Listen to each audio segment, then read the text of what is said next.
κοιλιά συντροφιάς ανοίγουν διάφορα σκυλιά, τα οποία μπορούμε να τα συναντήσουμε σε επιδείξεις ή διαγωνισμούς ομορφιάς.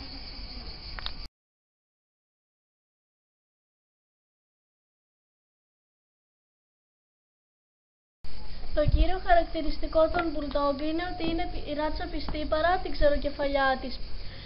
Παρουσιάζουν πολύ συχνά αναπνευστικά προβλήματα.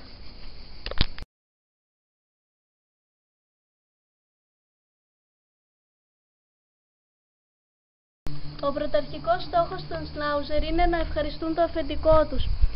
Απολαμβάνουν ιδιαίτερα την ανθρώπινη συντροφιά και τους μεγάλους περιπάτους στην ύπαιθρο.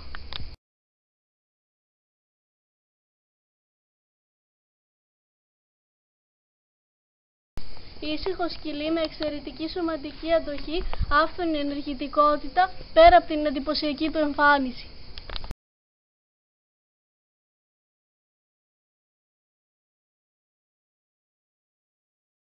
Πολύ δημοφιλές σκυλί συντροφιάς. Μπορεί άθμητα να ζήσει σε περιορισμένους χώρους, αρκεί να ασκείται συχνά και να διατηρείται σε φόρμα.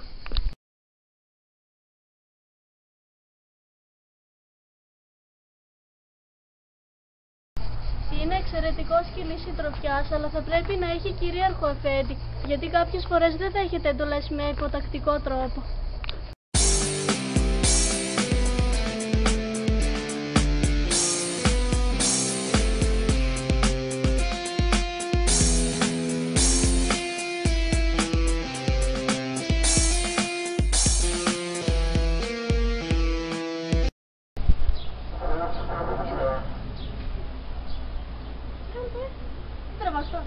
Τι δείξε.